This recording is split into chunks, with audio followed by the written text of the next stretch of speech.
Connue et reconnue pour son fameux fromage de l'Étiva, la région de Châteaudet est aussi un formidable écrin pour le développement de l'agritourisme. La preuve avec le projet mis sur pied par la famille Iso à la Lécherette. Moi, je suis un peu lancé dans l'agritourisme parce que je trouvais que c'était une opportunité, surtout ici. Quand on voit la vue, l'endroit où on est, les gens apprécient beaucoup. J'avais décidé de faire ça et puis je me suis dit que je voulais faire déjà une table d'hôte ici à l'alpage, où alors j'ai eu des refus cantonaux et fédéraux. Et là, j'ai dû me rabattre sur la ferme, qui n'est pas beaucoup plus bas, puisqu'on est à 1450 mètres. Et puis là, j'ai reçu les autorisations nécessaires. Et malheureusement, j'ai perdu 10 ans à cause de ça, mais maintenant c'est fait, j'en suis fier et content. C'est donc ici, à 1450 mètres d'altitude, que 3 générations ont décidé de transformer le chalet familial en table d'hôte et en local de vente de produits du terroir. Une initiative qui va se transmettre de père en fils ou de grand-père à petit-fils. Mon grand-père avait réussi, mon père a encore monté d'un cran. Maintenant, il faudra rester là. C'est vrai que ça, c'est une petite pression, surtout je suis charpentier, je ne suis pas vraiment du milieu, mais j'adore apprendre et je suis prêt à relever le défi pour ça. Prendre un pied là. Ouais. C'est meilleur de prendre celui-là, je crois. Ouais. Il faudra qu'ils l'apprennent aussi, qu'ils prennent un peu le métier, mais c'est facile si on a la volonté.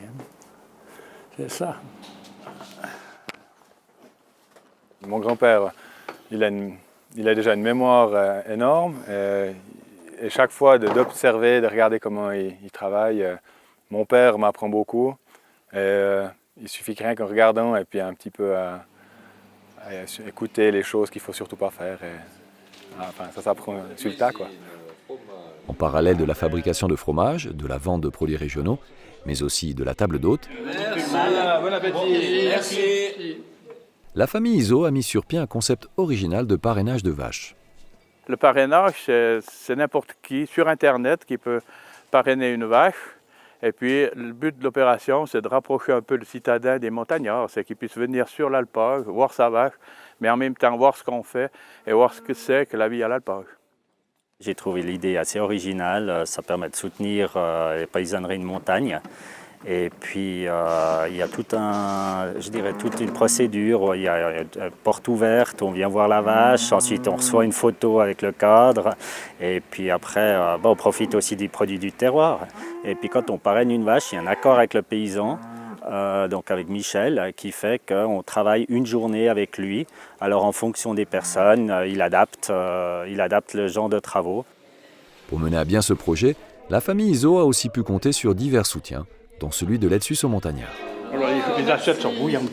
D'accord. Il y a toute l'étude financière du projet qui est extrêmement importante. On vérifie évidemment la solidité financière de l'entreprise pour que la durabilité soit assurée et surtout la capacité de développement, le potentiel de progression de l'entreprise.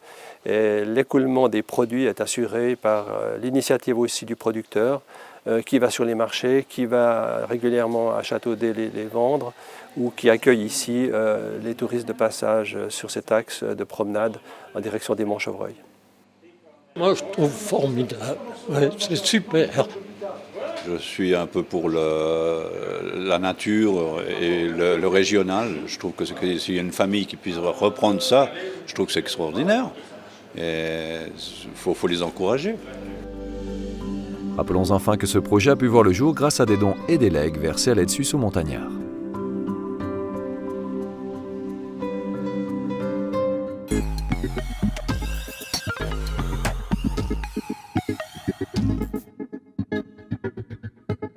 On peut toujours modifier son testament.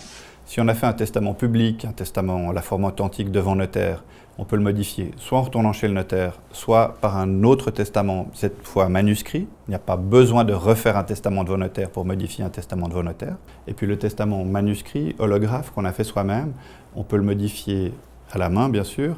Il vaut mieux éviter de le raturer, de barrer des choses dedans. Il vaut mieux le compléter, soit par un nouveau paragraphe qu'on met au pied du testament d'origine, qu'on n'oublie pas de dater et de signer, soit dans un document complémentaire qu'on appelle un avenant, aussi qu'on écrit à la main, qu'on date et qu'on signe, ou alors, si les modifications sont conséquentes, il vaut parfois mieux détruire le testament d'origine, et en rédiger un nouveau. Je dirais qu'il est presque toujours préférable de rédiger un Nouveau Testament pour éviter les confusions entre plusieurs documents qui sont parfois un peu contradictoires. Mais si on veut rajouter quelque chose de simple, par exemple un legs en faveur d'une institution caritative ou d'utilité publique, ou alors nommer quelqu'un exécuteur testamentaire, on peut le faire soit au pied du testament d'origine, soit sur un document séparé.